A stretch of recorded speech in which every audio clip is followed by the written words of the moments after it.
आजकल आप एक खबर जरूर देख रहे होंगे, सुन भी रहे होंगे, जिसमें सबसे पहले है संभल का विवाद।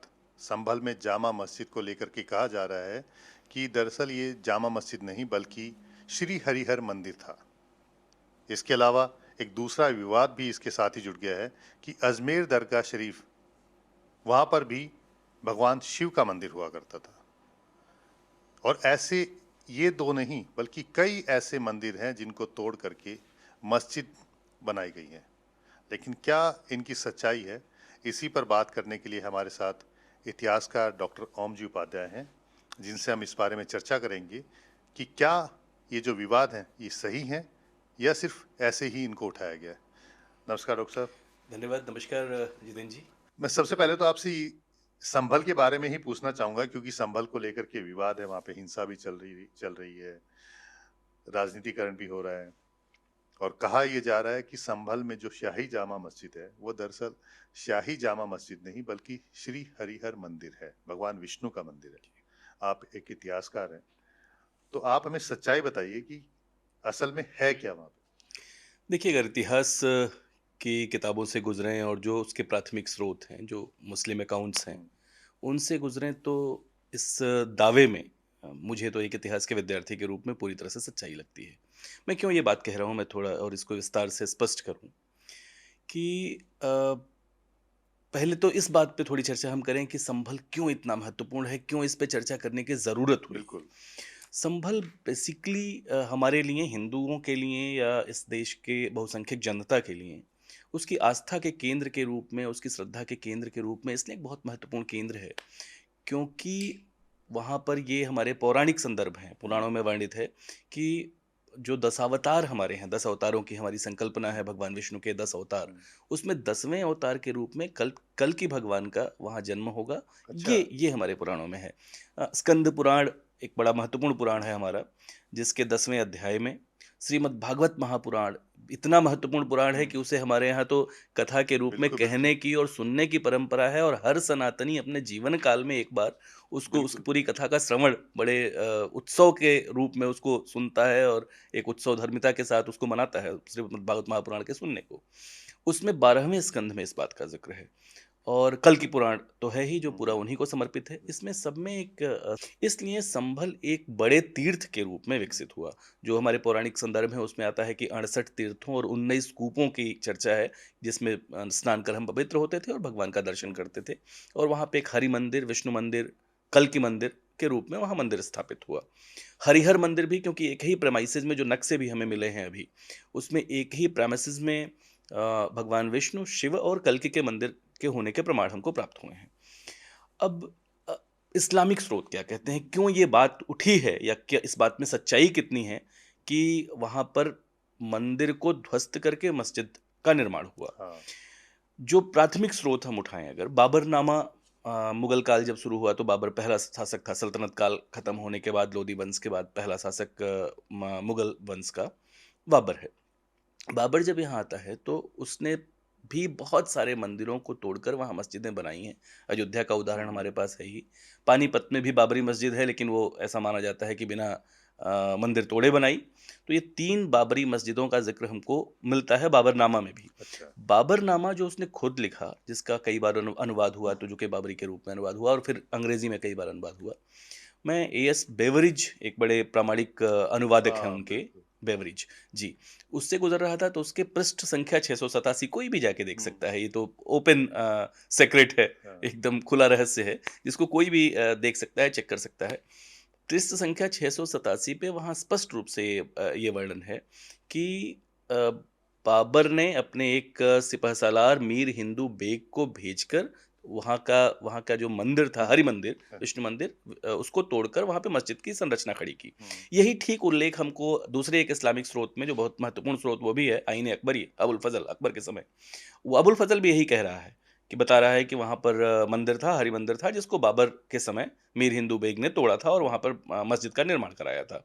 जी। हाँ, मतलब ये जो रिपोर्ट्स हैं, जो जिसका आप ज़िक्र कर रहे हैं, उसका मैंने प्रिंट भी निकाला है मैंने, तो उसमें तो साफ लिखा हुआ है। और ये आज की रिपोर्ट नहीं, ये तो सालों पुरानी रिपोर्ट है। नहीं, इस अठारह बिल्कुल, ये तो 1879 का बिल्कुल। पब्लिश रिपोर्ट है, ब्रिटिश पीरियड का रिपोर्ट है, तो उस गज़ेटियर भी ब्रिटिश बिल्कुल। पीरियड का है। 1911 में ब्रिटिश सत्ता थी इस देश हाँ, में, 1947 में हम आज़ाद हुए, तो किसी तरह की राजनीति का भी आरोप कोई नहीं बिल्कुल लगा सही बात। सकता, किसी तरह का कोई और मैनिपुलेशन हुआ है उसमें, कोई कोई चीज़ घटाई-बढ़ाई हाँ, गई है, हाँ। ये भी कोई नहीं कह सकता। तो ये तो एकदम, और जो इस्लामिक सोर्सेज़ हैं, सबसे बड़े सोर्स तो वही हैं ना। वास्तव में होता क्या था जितेंद्र जी, कि जो इस्लामिक आक्रांता थे, जिन्होंने इस हुँ, देश में शासन किया 1206 के बाद, वैसे इस्लामिक आक्रमण 712 ईस्वी में शुरू हो गया था, उसके हुँ। पहले भी एक आध बार छिटपुट आक्रमण है, लेकिन 712 ईस्वी के बाद से यहाँ पर भारत में इस्लामिक आक्रमण शुरू हो गए। स्पीड जी। बढ़ गई उनकी। हाँ, जी, 712 के बाद शुरू हुए, उसके हुँ, 100 साल पहले ही तो इस्लाम पैदा हुआ था, बिल्कुल, इस्लाम की शुरुआत हुई थी। बिल्कुल। उसके बाद महमूद गज़नवी तक आते-आते, महमूद गज़नवी 17 बार आक्रमण करता है। और ये देश का दुर्भाग्य है कि कई बार हमारे इतिहासकारों ने किस तरह से पेंट किया है उन चीज़ों को, कैसे उसको उसको रखा है। हुँ, ये 2 चीज़ें मुझे लगता है कि बहुत ख़राब तरीके से, जो शायद ब्रिटिश इतिहासकार भी, या जो यूरोसेंट्रिक विचार था, वो भी इतने ख़राब तरीके से भारत के लिए शायद उन लोगों ने नहीं किया होगा, जितना बाद के आज़ादी के बाद के कुछ अच्छा। तथाकथित इतिहासकारों ने किया है। आप नाम से देख लीजिए ना, काशी की आपने बात की ज्ञानवापी मस्जिद। आप सोचिए मस्जिद का नाम ज्ञानवापी मस्जिद और संभव उसमें वो कहते हैं कि नहीं ये तो हमारी है। संभव ही नहीं है। अभी तो ख़ैर उसपे आर्कियोलॉजिकल सर्वे ऑफ इंडिया का सर्वे हो हुँ, गया। हुँ। उसपे जनवरी में, अगर मैं ठीक हूँ तो 25 जनवरी को उसकी रिपोर्ट्स आ गई थी। मेरी लगातार बातचीत भी हो रही थी, जो लोग कर रहे थे, जो हुँ, उस टीम से, पूरी मैं नाम नहीं लूँगा, लेकिन उस टीम से लगातार मैं संपर्क में था।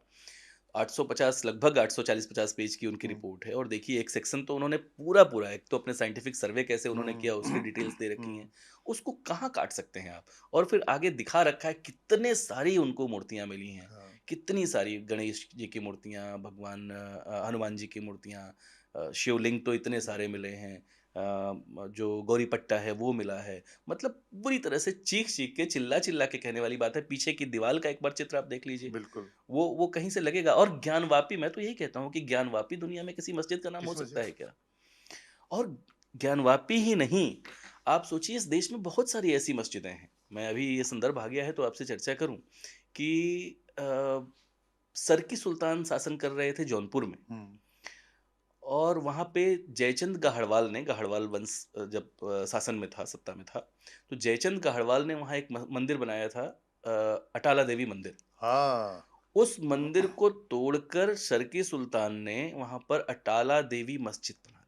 आज भी उसे अटाला मस्जिद ही कहा जाता है, अटाला देवी। अब तो देवी कहना उन्होंने बंद कर हुँ, दिया है, लेकिन कुछ समय पहले तक वहाँ के लोगों से, शायद आप एक पीढ़ी पहले के लोगों से पूछेंगे तो अटाला देवी मस्जिद कहेंगे। अटाला देवी मस्जिद। जी, अटाला देवी मस्जिद, ये नाम देंगे।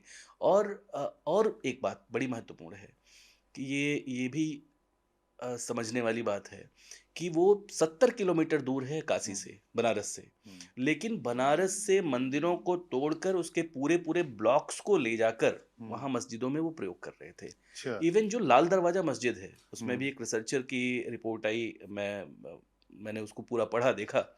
उसने कहा है कि लाल दरवाज़ा मस्जिद में एक उसको इंस्क्रिप्शन मिला। हुँ, उस इंस्क्रिप्शन पे लिखा हुआ है ओम गणपतये अयोध्या। अयोध्या और अच्छा, गणपतये के बीच में थोड़ा-सा कुछ शब्द नहीं पढ़े जा रहे हैं।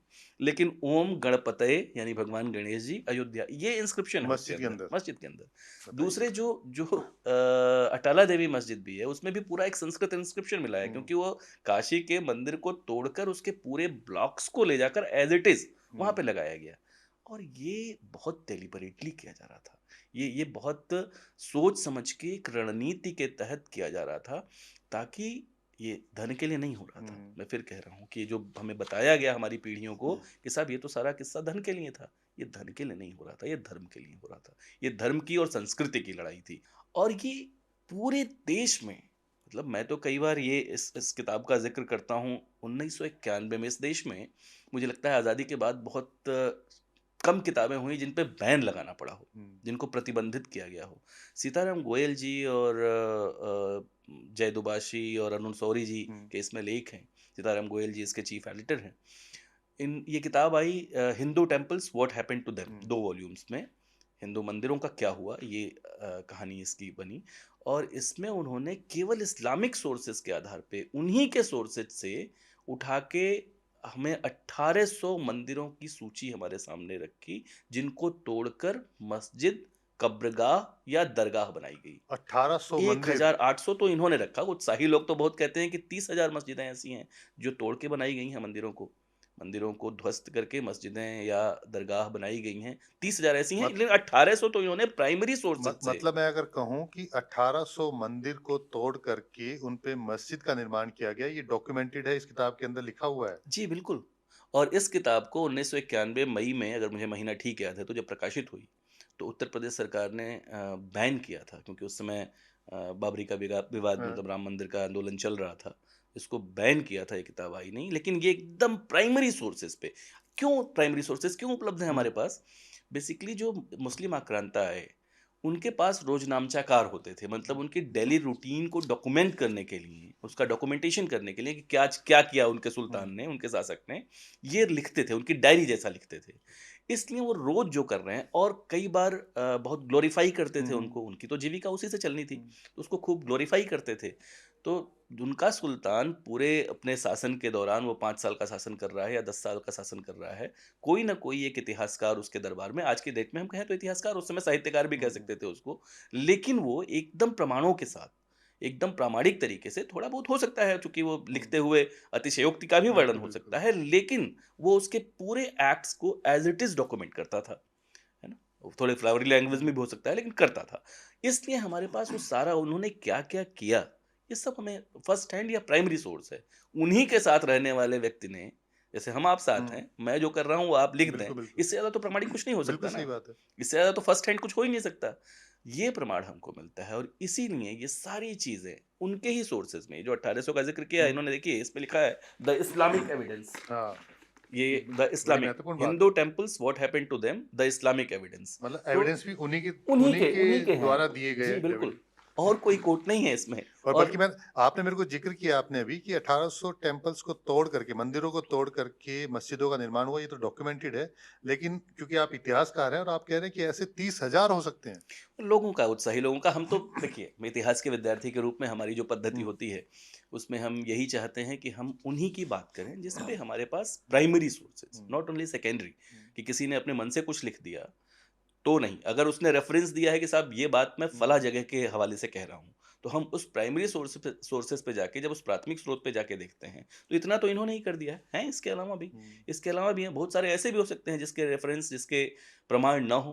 क्योंकि हमने तो ऐसी-ऐसी चीज़ें झेली और हुँ। देखी, कितनी सारी चीज़ें हमारी जला दी गईं, समाप्त कर दी गईं, ख़त्म कर दी गईं। अब तक बहुत सारे ऐसे रिकॉर्ड्स ध्वस्त कर दिए गए। नालंदा से जो प्रक्रिया शुरू हुई हाँ, थी, वो नालंदा। अब तक आई। बिल्कुल। तो इन चीज़ों को एक बार देखने समझने की ज़रूरत है। नालंदा में तो पूरा, क्योंकि हमारी जो कहते हैं उसको पूरा ब्रेन था, इतनी रिच लाइब्रेरी थी वो, पूरी जला दी गई थी। जी, भारत के को लेके ये बात तो है। आज कई बार ये इस पे प्रश्न खड़ा करने वाले बहुत लोग हैं। लेकिन भारत अपनी ज्ञान परंपरा के लिए दुनिया में बहुत बिल्कुल। अलग तरह का रहा है, अनूठा रहा है। ये हुँ, सही बात है, लेकिन चूँकि हमारे पास कम से कम साढ़े 4-5 हज़ार साल का डिसकंटिन्यूड हुँ, हिस्ट्री है, अविच्छिन्न इतिहास है। इसलिए उसमें बहुत सारे उत्कर्ष के, या जो हम जिसे हम कहें उत्कर्ष के ऊँचाई के बिंदु हैं, तो बहुत सारे पराभव के या निचले स्तर के भी बिंदु हैं हमारे पास। हमें कभी ऊँच-नीच होती रही उसके साथ। लेकिन ये भी सही है कि दुनिया को पहला विश्वविद्यालय हाँ, तक्षशिला भारत की ही देन है। बिल्कुल, 0 हमने ही दिया। बिल्कुल। आर्यभट्ट ने शून्य नहीं दिया होता तो शायद एक एक फ़िल्म का गीत भी है ना, कि फिर चाँद पे जाना मुश्किल हाँ, था, देता ना दशमलव, दशमलव हमारी देन है, शून्य हमारी देन है। तो सारी जो गणितीय गणनाएँ हुईं, वो हुँ, उसी के बाद हुईं, बहुत सारे विकास उसके बाद हुआ। सुश्रुत संहिता हमारा एक ऐसा ग्रंथ है जो उस समय, जब कोई कैडिबर नहीं था, कोई माइक्रोस्कोप नहीं था, you will be surprised to know कि 300 तरह के ऑपरेशंस का ज़िक्र करता है, इंक्लूडिंग प्लास्टिक सर्जरी। 300 तरह के ऑपरेशंस का सोचिए ज़िक्र कब है। कब कब का है? जी। तो ये हज़ारों वर्षों की जो हमारी परंपरा है, संस्कृत आज हुँ, सबसे वैज्ञानिक भाषा के रूप में उभर के आ रही है। बिल्कुल। Is mother of all languages. कई बार तो जितेंद्र जी, मैं मज़ाक में ये बात कहता हूँ कि आप आँख बंद करके खड़े होइए, और आप छोड़ दीजिए चाइनीज़ हुँ, इंग्लिश कोई बोल रहा है, जापानीज़ कोई बोल रहा है, या ब्रिटिश इंग्लिश बोल रहा है, वो तो आप बता ही देंगे। मैं तो कहता हूँ 4 प्रांतों के लोग बोलें, उड़िया आदमी बोले, हुँ, बिहारी कोई बोले, हुँ, तमिलनाडु का कोई बोले, और आँख में बंद करके बता दूँगा कि ये कहाँ का व्यक्ति बोल रहा है। लेकिन आप संस्कृत की वैज्ञानिकता देखिए, कि मेरा हुँ, अनुभव किया हुआ है कि मैं कश्मीर में, श्रीनगर में शंकराचार्य पहाड़ी पर शंकराचार्य मंदिर में खड़ा रहूँ, हुँ, या रामेश्वरम सुदूर दक्षिण में, हुँ, सुदूर उत्तर से सुदूर दक्षिण रामेश्वरम के मंदिर में खड़ा रहूँ, या द्वारिकापुरी में जाके पश्चिम में, या पूरब चला जाऊँ कामाख्या माँ के मंदिर में खड़ा रहूँ। अगर मंत्रोच्चार होता है, या नेपाल जाके पशुपतिनाथ मंदिर में खड़ा हो जाऊँ। बिल्कुल। अगर मंत्रोच्चार होता है, तो स तो मैं एक बार आँख बंद कर लिया तो मेरे लिए ये जानना कठिन होगा कि मैं देश के या दुनिया के किस हिस्से में हुँ, खड़ा हूँ। हुँ। ये संस्कृत की बिल्कुल, वैज्ञानिकता है। बिल्कुल। तो ये संस्कृत को आज बहुत सारे लोग मान रहे हैं, पूरे वर्ल्ड एकेडमिया माना जा रहा है कि सभी भाषाओं की हुँ, जननी संस्कृत है दुनिया संस्कृत की। है। सबसे पुराना ग्रंथ हमने ऋग्वेद के रूप में दिया। ये तो चलिए संभल और बाकी चीज़ों की बात होगी। मैं इसी बीच में सबसे पहले इस बात को जानना चाहूँगा क्योंकि आप इतिहासकार हैं, जो मंदिरों को तोड़ करके जो मस्जिदों का निर्माण किया गया और उससे आपको दिखता है आज भी पता लगता है कि ये मंदिर थे। तो जब वो डिस्ट्रॉय कर रहे थे, वो क्या एक माइंडसेट था दिखाने के लिए कर रहे थे कि हम तुम्हारे मंदिर के ऊपर ये बना रहे हैं मस्जिद और वो प्रमाण छोड़ के जाते थे ताकि तुम्हें पता लगता रहे कि ये चीज़ है। तो क्या एक माइंडसेट था उनका ये? केवल 1400 साल का धर्म है, लेकिन दुनिया में 50 देश आज इस्लामिक हो गए। बिल्कुल। तो क्या बहुत प्यार से सब हो गया? कतई नहीं। जो इतिहास कहता है, जो प्राइमरी सोर्सेज़ कहते हैं, बहुत हिंसा हुई, बहुत रक्तपात हुआ, बहुत यातनाएँ, बर्बरता, क्रूरता, दमन का जो चक्र चला इस प्रक्रिया में, वो बहुत ज़बरदस्त है। और एक उसका हिस्सा ये भी था, एक बड़ा हिस्सा था कि जहाँ भी वो गए, जैसे भारत में आए, तो भारत में जो उस समय हिंदू रह रहे हैं या सनातनी रह रहे हैं, उनके धर्म पे अपने धर्म की प्रभाविता उनको स्थापित करनी थी। ये तो भारत थोड़ा अलग तरह का देश था हुँ, कि ज़िंदा रह गया। हम आज भी अपनी पहचान के साथ ज़िंदा रह गए, बहुत कम लोग कन्वर्ट हुए। आज भी वो 15, 17, 18% की आबादी रह गई और हुँ, 80% अभी भी बहुसंख्यक लोग ही रह गए। लेकिन दुनिया के 50 से अधिक देश, लगभग 56 देश हैं, 49 पूर्णतः इस्लामिक देश हैं, बिल्कुल। जहाँ पे लोग कन्वर्ट हुए। इसी 13-1400 साल का इतिहास है वो। तो वहाँ पे उन्होंने यही तरीका अपनाया कि जब मंदिरों को तोड़ा और वहाँ पर मस्जिदें खड़ी की या अपनी कब्रगाह खड़ी की या दरगाह बनाई, तो एक हिस्सा उसका एक पहचान रहने दी, ताकि आपको जब भी आप जाएँ और देखें तो आप हमेशा भय में रहें, डरे रहें कि इन्होंने क्या यातना देकर हमारे ऊपर ये शासन स्थापित किया है अपना। ये जो मेंटालिटी है, जो साइकी है, ये बहुत महत्वपूर्ण है समझना। क्योंकि अच्छा, खासकर जो हिंदुओं की चेतना के सबसे बड़े केंद्र थे, अयोध्या हो, मथुरा हो, काशी हो, संभल हो, इस तरह के जो एकदम चेतना के सबसे बड़े केंद्र थे, उन पे बहुत खतरनाक तरीके से काम किया गया। ये तो हिंदू अलग मिट्टी के लोग हैं, अलग अलग तरह की सोच के लोग हैं, जो सर्वाइव कर कि वो गए। सरवाइव कर गए। और छोटा सा मतलब क्या गजब का, कई बार लगता है कि क्या फाइटिंग इंस्टिंक्ट है। ठीक है, कमजोरी आई है हमारे समाज में, उससे हम इनकार नहीं करते। कमजोरी आई कि हम पराभूत हुए, हमारे ऊपर किसी और का हुँ, शासन हुआ, परकियों ने शासन किया हमारे ऊपर। लेकिन सोचिए कि ये वही समाज है जहाँ पे लगातार हमले होते रहे। शक आए, यवन आए, हूण आए, कुषाण आए, पहलव आए, पार्थियन आए, तुर्क आए, मंगोल आए, अंग्रेजों तक वो पूरा सिलसिला चल रहा है। 17 बहुत बड़े आक्रमण हुए, लेकिन फिर भी आज हम भारत के रूप में अभी भी हमारी पहचान बिल्कुल। जिंदा रह गई है। ये बहुत बड़ी बात है। क्यों? इसके पीछे ये एक आरोप लगाया गया। ब्रिटिश जो थिंक टैंक्स हैं, या सो कॉल्ड इंटेलेक्ट है, उनका वो ये आरोप लगाता है कि साहब इन्हें तो Indians have no sense of history, they don't have sense of history. वो कहते हैं कि इतिहास का तो उनको जो ज्ञान है या उसकी जो जो समझ है वो है ही नहीं। लेकिन आप सोचिए कि ऐबक तोड़ रहा है आदि विश्वेश्वर, जो मूल था, बिल और उस पे उसी के जगह उसी से सटे जाके रजिया वहाँ पे मास्क बना दे रही है। लेकिन 500 साल बाद जाके जो जयपुर के राजा, आमेर के राजा हैं जयसिंह, जयसिंह जाके वहाँ पे मंदिर बना रहे हैं, आदि विश्वेश्वर नाम से जो मंदिर आज भी है। हाँ, ज्ञानवापी वाला परिसर दूसरा है, लेकिन जो मूल सबसे जो पहला मूल जो विश्वनाथ मंदिर बिल्कुल। था, वहाँ जाके बना रहे हैं। उस जगह को हमने कभी छोड़ा नहीं। काशी तो में ही ऐसी आपको तो बहुत ये सारी ये जगहें ये मिलेंगी। माइंडसेट बताता है कि हम जो है जी, अपनी चीज़ों को ठीक करने में विश्वास रखते हैं, ना बिल्कुल। कि दूसरे पे कब्ज़ा करने में। बिल्कुल नहीं। भारत ने कब किया? भारत तो कभी इस भारत या हिंदू या सनातन ने जो एक्सपेंशन किया भी, हुँ, आज हमारी प्रेजेंस पूरे दुनिया के एक बड़े हिस्से में है। पूरे um, south and south east Asia में हम गए, लेकिन हम कभी तलवार लेके नहीं गए। हम अपने ज्ञान को लेके गए, हम अपनी प्रतिभा को लेके गए, हम अपने अध्यात्म को लेके गए, हम अपने दर्शन को लेके गए। इसलिए प्रभाव आपको दिखेगा।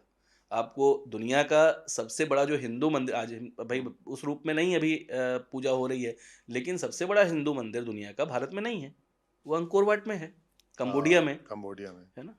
और ऐसे दुनिया भर में थाईलैंड का आप उदाहरण हुँ, देख लीजिए। राम और राम कथा आपको पूरे पूरे उसमें पूरे south and south south east south Asia में साउथ ईस्ट दिखेगी। एशिया में दिख मैं जाएगी। तो अभी शामिल था जब अयोध्या मंदिर का लोकार्पण हो रहा था उसके 1-2 हाँ, दिन आप पहले। गए थे, यस। जी, मैं उसके पहले एक आध वहाँ भी शामिल था। एक हुँ, बहुत जो south and south east Asian countries के लोग रामलीला करते हैं। वो उस हर साल आते भी हैं शायद दिल्ली जी, में करने के तो लिए। इंडोनेशिया वालों से मेरी हुँ, बात हो रही थी। मैं वहाँ आमंत्रित था मुख्य अतिथि के रूप में, मेरी खूब चर्चा हुई उनसे। वो सभी मुस्लिम हैं, लेकिन हुँ। क्या गज़ब का वो राम राम की कथा को हाँ, ये जीते देखिए हैं। कितनी हैरानी की बात है कि वो और अगर मुस्लिम देश है और कितनी अच्छी रामलीला करते हैं रामायण। आबादी के लिहाज से हाँ, दुनिया का सबसे बड़ा मुस्लिम देश है बिल्कुल। वो। लेकिन राम वहाँ पे उनके मन में गहरे पैबस्त हैं। हुँ, और बड़े हिस्से में जो आपके जो कोरिया की फर्स्ट लेडी हैं, वो कहती हैं कि हमारी तो शुरुआत ही या हमारे जो पूर्वज हैं, हुँ। वो अयोध्या से ही हैं। तो ये दुनिया के एक बड़े हिस्से में तो हम कभी तलवार लेके नहीं गए। हम अपने ज्ञान, अपने अपने प्रतिभा, अपनी मेधा, अपने धर्म, अपने दर्शन, अपने अध्यात्म के साथ गए। तो जो पुराने इतिहासकार थे उन्होंने ग्लोरीफाई किया मुगल्स आए और किस तरह से यहाँ पर जो है अलग-अलग चीज़ें बना कर के इतनी सारी चीज़ें बना के गए, वो किसी के ऊपर अत्याचार नहीं करते थे।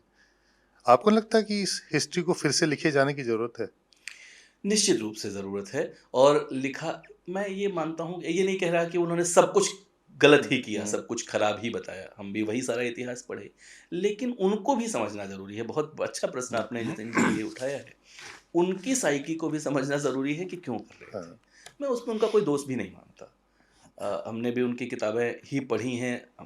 हुआ क्या कि अंग्रेजी शिक्षा ने या मैकाले की जो पूरी शिक्षा थी, उसने सबसे पहला काम किया कि हमें अपनी जड़ों से काट दिया। हुँ, 1835 के बाद धीरे-धीरे हम अपनी जड़ों से कटते गए।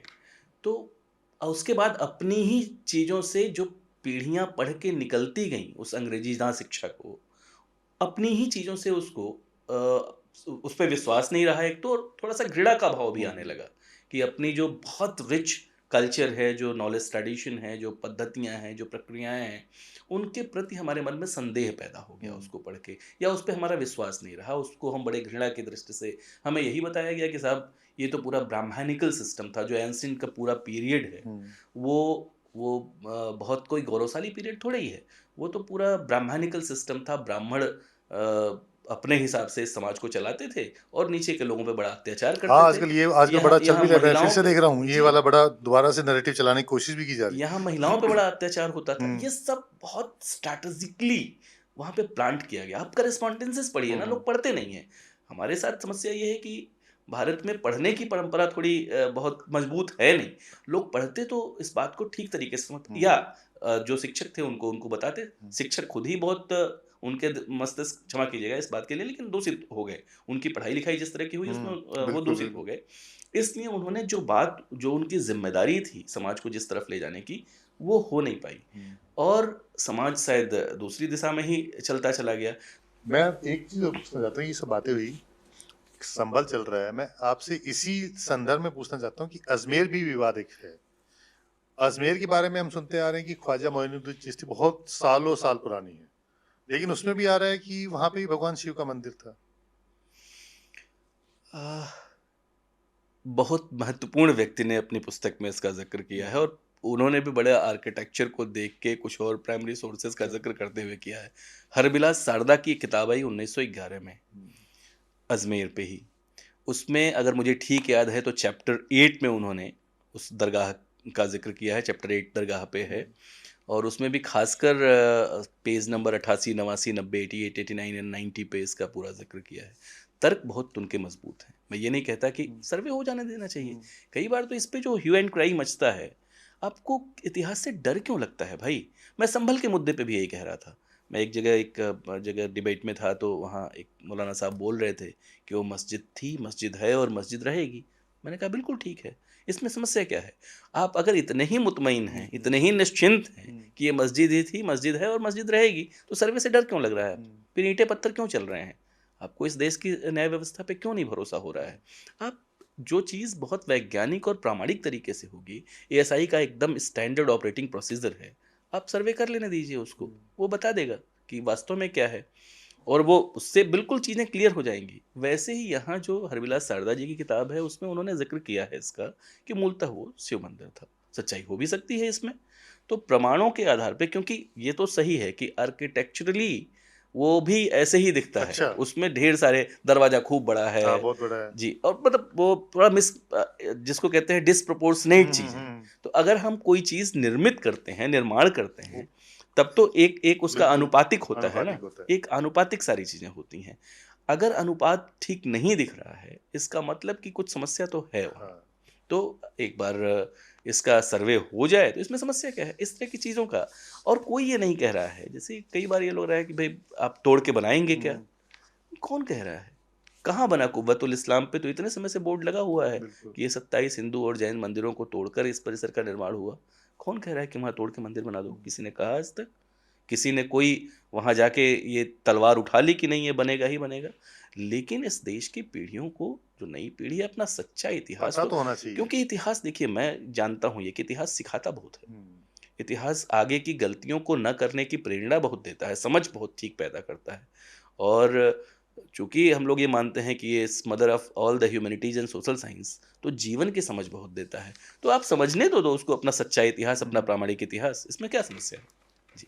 इसी के साथ एक अढ़ाई दिन का झोपड़ा भी है। हुँ, उसको लेकर के भी विवाद है। वो जैन धर्म के लोग कह रहे हैं कि ये हमारा है। उसमें हिंदू कह रहे हैं कि संस्कृत महाविद्यालय भी हुआ करता था वहाँ पे। तो मतलब चीज़ें हैं।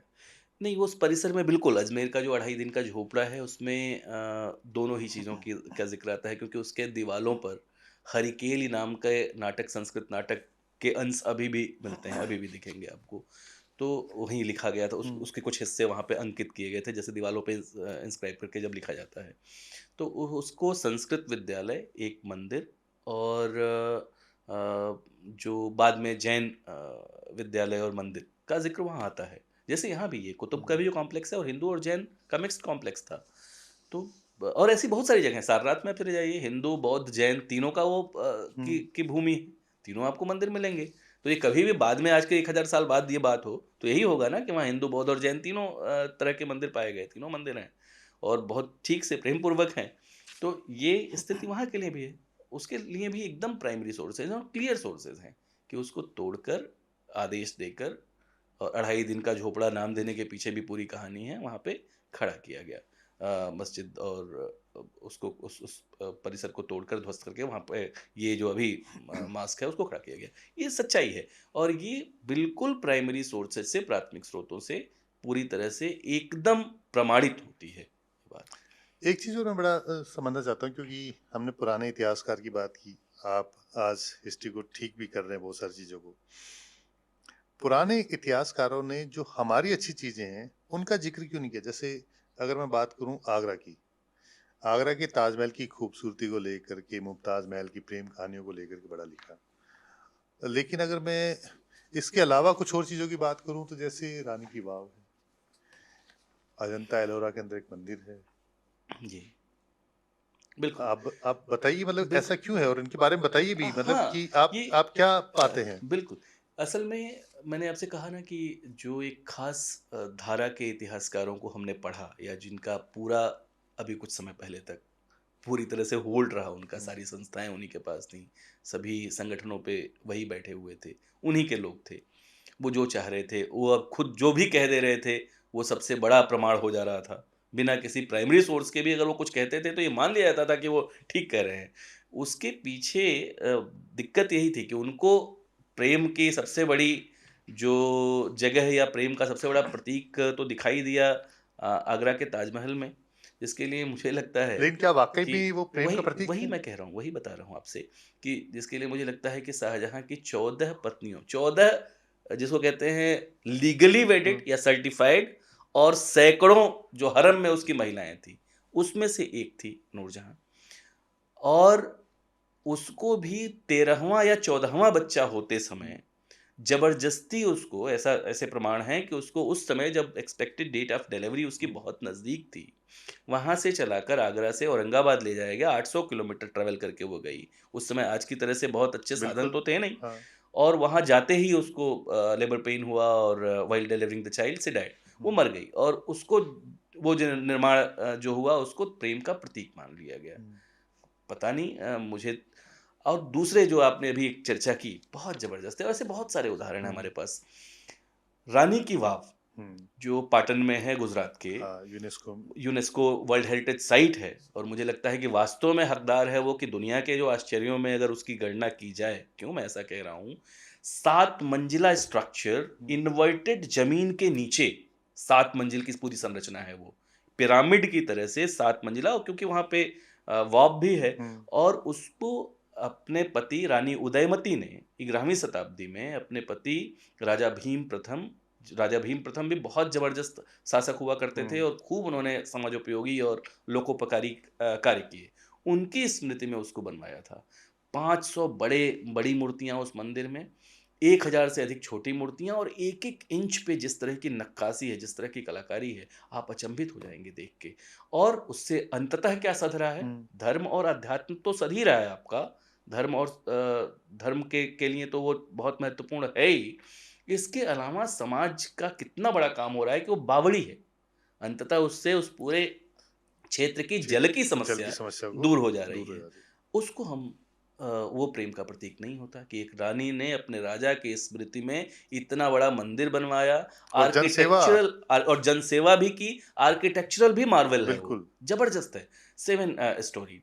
इसी तरह से जैसे कई बार मुझे लगता है कि हम सही से अपने बच्चों को सही चीज़ें बताते नहीं हैं। अपने आर्किटेक्चर के बारे में, अपनी चीज़ों के बारे में हमें नहीं बताया गया, हमें नहीं पढ़ाया गया। आज बच्चे अनजान हैं इन चीज़ों से।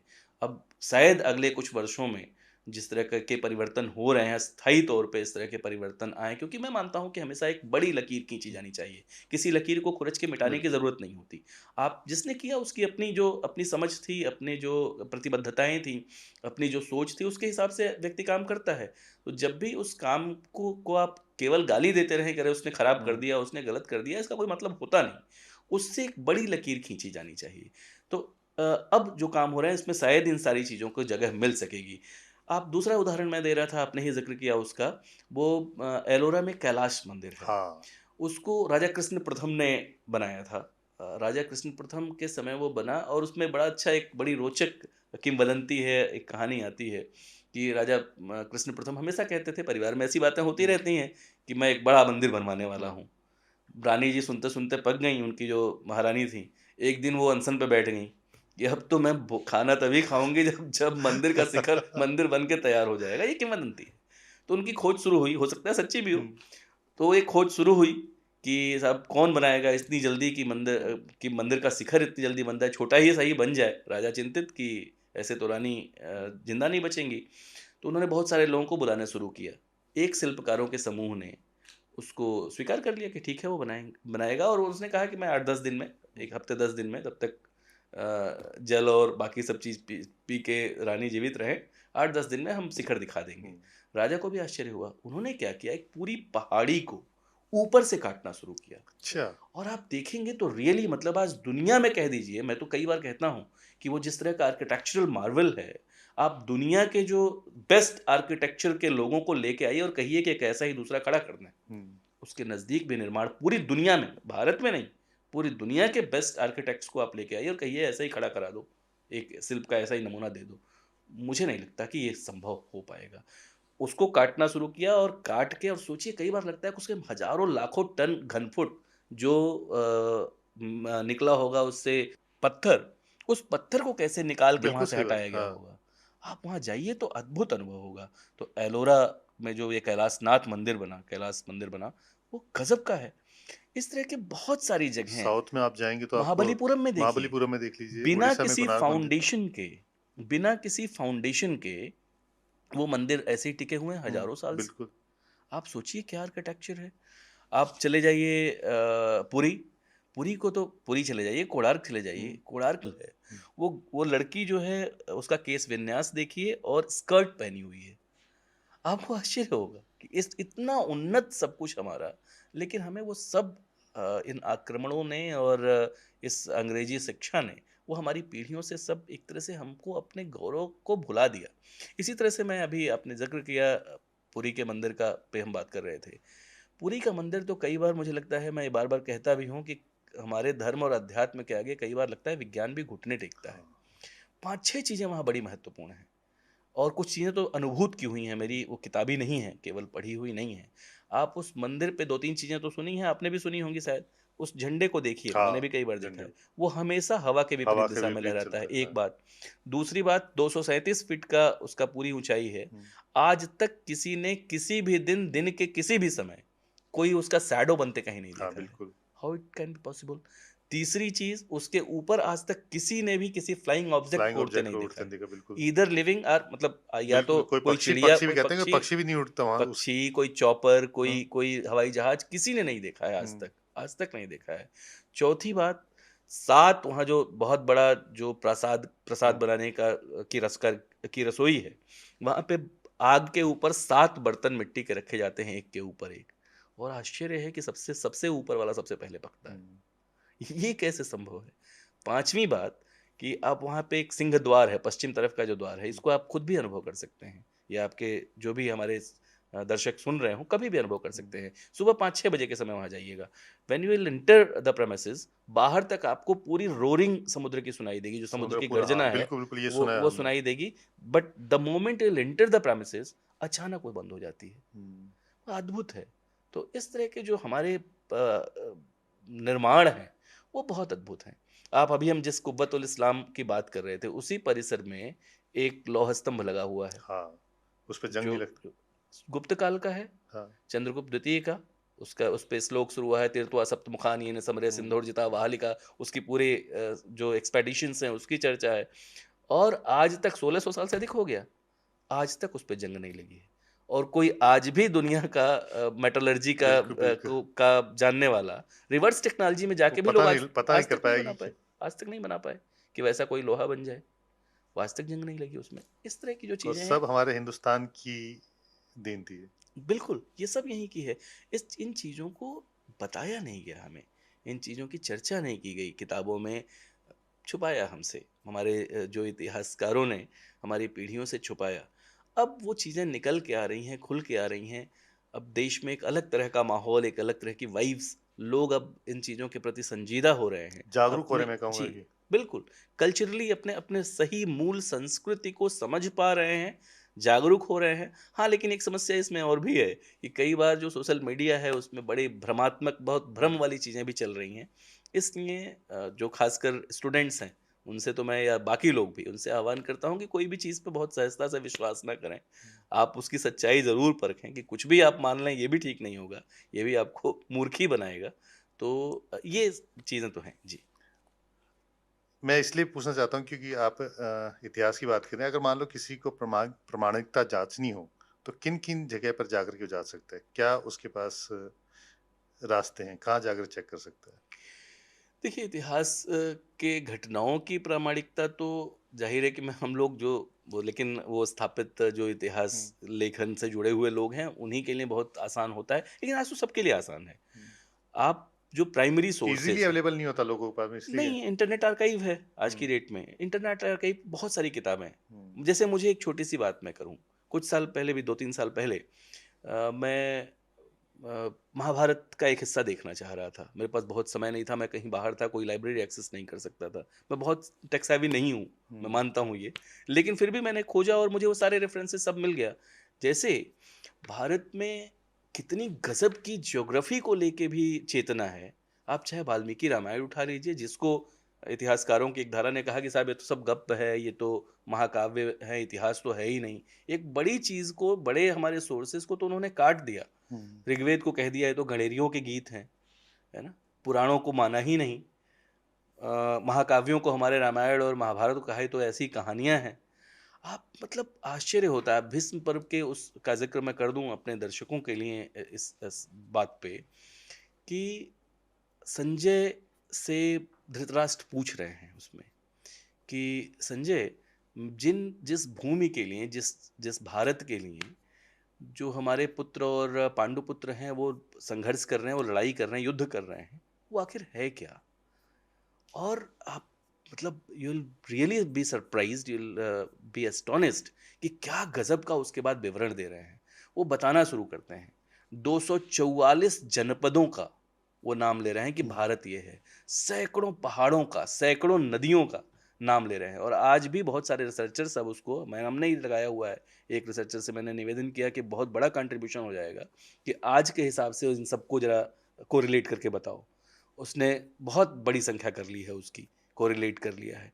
तो इतने सारे जनपद वो बताते जाते हैं कि ये इन जनपदों से मिल के बना हुआ है भारत, इन नदियों से मिल के बना हुआ है, इन पहाड़ों से मिल के बना हुआ है। गज़ब का वो ज्योग्राफ़ी का सेंस है। लेकिन इन चीज़ों को ये कह के कि सब झूठ है, हुँ, गल्प हुँ। है, ताकि वो जो चाहें वो कहें और उसको हमारी पीढ़ियाँ सच मानें। तो आज तो एक बड़ा हथियार है सभी के पास, हर हाथ में है कि वो रियली मतलब उन चीज़ों को कि अगर लगता है कि ये गप है, ये बेकार की बात होगी, तो सीधे वो कीवर्ड्स टाइप करें जिससे उनको किताब का वो पन्ना, और अब तो एआई आ गया है, एआई तो उतना ही निकाल के आपको दे देने की स्थिति में है, आर्टिफिशियल एक इंटेलिजेंस। चीज़ बताइए, जी। दिल्ली में एक पंडारा रोड है। पंडारा रोड क्या है? हाँ, मैंने ये बात हुई कि वो बेसिकली पांडव रोड है। अच्छा। वो बेसिकली पांडव रोड है। असल में वहीं पे पुराना किला का हुँ, हुँ, प्रेमाइसेस है, हुँ। और पुराना किला का जो प्रेमाइसेस है उसके लिए आप ज़रूर सुने होंगे और बहुत सारे लोग इस बात से वाकिफ़ हुँ, होंगे कि वो इंद्रप्रस्थ है। हाँ, इंद्रप्रस्थ मतलब वो जिस खांडव प्रस्थ को अपने श्रम से पांडवों ने इंद्रप्रस्थ में। इंद्रप्रस्थ बना दिया और दुनिया के सबसे हुँ, शानदार राजधानी के रूप में रूपांतरित कर दिया था, एकदम बहुत कंकरीली और पथरीली ज़मीन को, वो हिस्सा है। 1910 तक 1910 तक जो ब्रिटिश रेवेन्यू रिकॉर्ड्स हैं, उसमें जो पुराना किला का पूरा एरिया है, उसका नाम जानते हैं क्या दर्ज है? उसका नाम दर्ज है मौजा इंदरपत, यानी अच्छा, मौजा इंद्रप्रस्थ। जी। और ये 1910 तक ये। 1910 तक रेवेन्यू रिकॉर्ड्स में आप उठा के देख लीजिए। हाँ, 1910 तक रेवेन्यू रिकॉर्ड्स में मौजा इंदरपत के रूप में वो दर्ज है। तो वो किसी ने मैं कई बार हम लोग इस पे हुँ, चर्चा कर रहे थे तो ये लगा कि आर और वी में अंतर नहीं कर पाया होगा कोई, नहीं तो पंडारा का मतलब क्या है? हाँ, क्यों यहाँ पंडारा नाम से पंडारा रोड होनी चाहिए?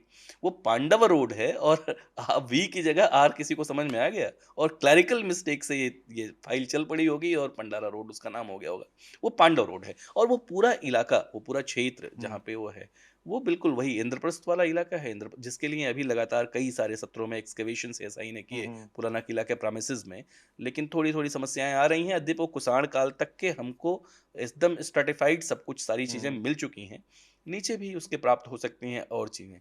अच्छा, एक बहुत और अच्छी चीज़ बताऊँ कि ये पूरा एरिया जो दिल्ली के हुँ, आस-पास का जो क्षेत्र है, ये जो 5 गाँवों की संकल्पना आपने सुनी होगी, इसको लेके बहुत अच्छा दिनकर जी ने भी लिखा बिल्कुल। है कि जब भगवान कृष्ण माँगने जाते हैं, जब ऐसा लगता है कि युद्ध बचाना चाहिए पांडवों और कौरवों में, युद्ध नहीं होने देना चाहिए, तो जाते हैं अंतिम प्रयास करते हैं और जाके उनसे कहते हैं कि भाई, दो न्याय अगर तो आधा दो, पर इसमें भी यदि बाधा हो, तो दे दो केवल 5 5 ग्राम ग्राम रखो अपनी धरती। धरती बिल्कुल, तमाम, बिल्कुल सही हम बात। वहीं खुशी से खाएँगे, परिजन पर अस न उठाएँगे, दुर्योधन वह भी दे न सका। क्या नहीं देता है वो? 5 गाँव कौन से माँगते हुँ, हैं? वो 5 गाँव बिल्कुल यही दिल्ली के आस-पास के वो 5 अब नगर बन हुँ, चुके हुँ, हैं वो गाँव जिसको हम कह रहे हैं। बड़ा क्षेत्र था, जिसमें एक इंद्रप्रस्थ हो गया, हुँ, दूसरा स्वर्णप्रस्थ जो आज सोनीपत है बगल अच्छा, में, तीसरा पांडुप्रस्थ जिसको आज हम पानीपत कहते हैं, चौथा तिलप्रस्थ जिसको हम तिलपत कहते हैं आज की डेट में, और पाँचवाँ व्याघ्रप्रस्थ जिसको आज बागपत कहते हैं। अच्छा। एकदम सराउंडिंग एरियाज़ में है। यही 5 गाँव माँगे थे। और उसमें से एक इंद्रप्रस्थ भी था। तो इस तरह के डिस्टॉर्शंस भी बहुत हुए, इस तरह के डिस्टॉर्शंस भी बहुत हुए जिनकी समझ होनी चाहिए, जिसकी समझ पैदा करने की ज़रूरत है। और रियली अपना इतिहास इसलिए भी क्योंकि हमको वो बहुत ताकत देता है अच्छी सही उड़ान लेने का। अभी हम पंचप्रण की भी बात कर रहे थे कि 5 प्रण लेना हुँ, चाहिए जिसमें विकसित भारत का जो हमारा सपना है, जिसको हम चाहते हैं कि हमारे युवा 2047 तक विकसित भारत और 2075 तक हम फिर अपने उसी आइडेंटिटी को जो विश्वगुरु की आइडेंटिटी है, उसको रिक्लेम कर पाएँ। आपको मालूम है 2020 में जो नई एजुकेशन पॉलिसी आई, नेशनल एजुकेशन हुँ, पॉलिसी, आज़ादी के बाद ये पहला सरकारी दस्तावेज़ है, डॉक्यूमेंट है, जिसमें भारत के लिए विश्वगुरु शब्द का प्रयोग हुआ है। आज तक 75 साल बाद पहला ये सरकारी दस्तावेज़ आया जिसमें भारत के लिए विश्वगुरु शब्द का प्रयोग जबकि हुआ और भारत 2-2 तो जगह कब हुआ से है। है। और भारत था ही विश्वगुरु, ठीक है, बीच में मैं फिर कह रहा हूँ कि हुँ, बीच में हमारी स्थितियाँ बिगड़ी, लेकिन मूल मूल पहचान हमारी वही थी। मूल पहचान हमारी वही है कि हमने दुनिया को बहुत सारा कुछ सिखाया, समझाया, बताया। बीच में 1000 साल का ये जो गतिरोध रहा, वो झेला, क्योंकि डिसकंटिन्यूड हिस्ट्री में अप्स डाउन्स तो हैं, हुँ, लगे हुए हैं। उसके पीछे समाज में कुछ कमियाँ आई होंगी, ऐसा भी रहा। सब अच्छा-अच्छा ही नहीं रहा, मैं ये नहीं कह रहा, ऐसा ना कोई समझ ले कि मैं कह रहा हूँ कि नहीं, कोई कमी थी ही नहीं समाज में। समाज में अच्छाइयाँ, बुराइयाँ आती रहीं। लेकिन जो मूल चीज़ है, वो बहुत महत्वपूर्ण है कि हमारा जो बेसिक है या हमारा जो मूल है, वो क्या है? वो बहुत महत्वपूर्ण है समझना और इस चीज़ को क्लेम करना। तो आज ये स्थिति बन रही है कि इन चीज़ों को क्लेम किया जा सके। जी। तो ये थे डॉक्टर ओम जी उपाध्याय, इतिहासकार हैं और इन्होंने बताया कि किस तरह से जो हमारा इतिहास है उसको किस तरह से तोड़ मरोड़ करके पेश किया गया था। और जहाँ तक संभल मस्जिद की बात है, वो पहले से लिखा हुआ है कि संभल मस्जिद जो है वो पहले श्री हरिहर मंदिर हुआ करता था। ये लिखित दस्तावेज है। वहीं अजमेर है, उसमें भी एएसआई की जो जांच है उसमें ऐसे प्रमाण मिले हैं कि कहीं ना कहीं उसके अंदर हिंदू मंदिर के कहीं ना कहीं अवशेष हैं। हालांकि ये तो जांच का विषय है और इसके लिए जांच की जा रही है, लेकिन इतना जरूर है कि वाकई में हमारी जो इतिहास है उसको फिर से लिखे जाने की जरूरत है। और उम्मीद है कि डॉक्टर ओम जी उपाध्याय जरूर हमारा जो इतिहास है उसको ठीक करेंगे। धन्यवाद डॉक्टर साहब, बहुत-बहुत आपने बात धन्यवाद। की और बहुत सारी ऐसी बातें बताई जो शायद हमारे दर्शकों को पता भी नहीं होगी।